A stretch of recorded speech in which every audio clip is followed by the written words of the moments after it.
วัสดีน้องเอกมีชื่อว่าจันทร์สมุทรเดชพรหมเทศปัจจุบันเฮ็ดเวียกอยู่บริษัท DGB ลาวซาวสินเชื่อตำแหน่ง Credit Analysis หรือว่ากวดเอกสารสินเชื่อโดยสบายดีน้องเอกซื้อนางขวัญแก้วเกตปัญญาอายุ25 ปีเฮ็ดตำแหน่งบริการซาวสินเชื่ออยู่บริษัท DGB ลาวซาวสินเชื่อมื้อนี้เฮาจะมาให้ความรู้และก็คำแนะนำเกี่ยวกับสินเชื่อ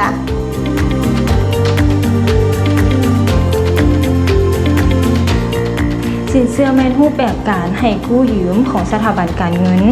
และบริษัทสินเชื่อโดยให้แก่บุคคลและนิติบุคคล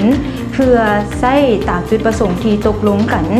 โดยชำระเงินต้นทุนพร้อมดอกเบี้ยตามระยะเวลาที่ตกลงกัน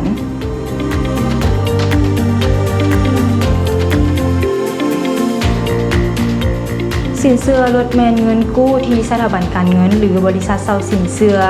ให้กับบุคคลที่ต้องการซื้อรถโดยลูกค้าจะนำเงินกู้นี้ไปซื้อรถแล้วมาผ่อนชำระเป็นงวดรายเดือนพร้อมกับดอกเบี้ยตามระยะเวลาที่ตกลงกันสินเชื่อจะมีอยู่3แบบ 1. สินเชื่อรถใหม่ 2. สินเชื่อรถมือ 2 3. สินเชื่อจำนำทะเบียนรถ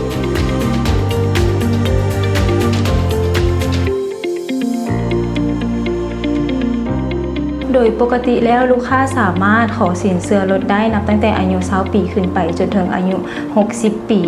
และมีเอกสารยั่งยืนตัวตนมีแหล่งรายรับที่ชัดเจนและสามารถแสดง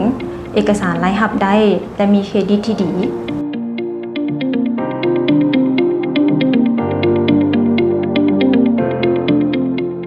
โดยปัจจัยที่มีผลต่ออัตราดอกเบี้ยทั้งบริษัทเฮาแมนจะกำหนดอัตราดอกเบี้ยตามกลไกตลาดในปัจจุบันซึ่งอาจจะมีขึ้นหรือลงตามสภาพการของตลาดในแต่ละเดือน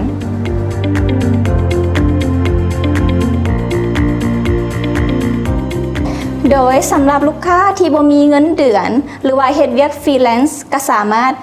ขอสินเชื่อได้เนาะเจ้าโดยอิงตามรายรับรายจ่ายภายบัญชีธนาคารหรือเซ็นเอกสารรับเงินที่น่าเชื่อถือเจ้า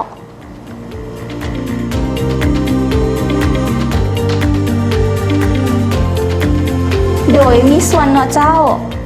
เพราะว่าถ้าหากบริษัทบ่สามารถติดต่อพัวพันลูกค้าได้ในการชำระค่างวดพวกเขาก็จะได้ติดต่อพัวพันกับผู้ค้ำประกันแต่ทั้งนี้ทั้งนั้นก็ต้องอิงตามลูกค้าและผู้ค้ำประกันตกลงเห็นร่วมหรือว่าสอดคล้องกับนโยบายของบริษัท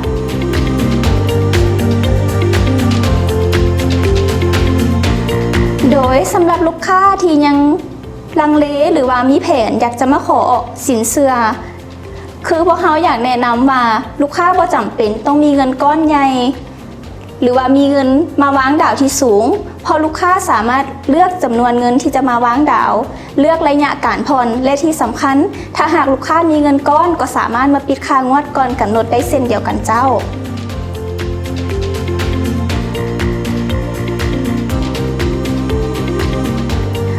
โดยสำหรับลูกค้าที่ว่ามีหนี้เสียหรือเครดิตบ่ดีสามารถขอสินเชื่อได้เด้อโดยการวางดาวที่สูงและขอยอดที่บ่สูงเกินไปและทั้งนี้ทั้งนั้นก็อิงตามนโยบายของบริษัทนั้นด้วย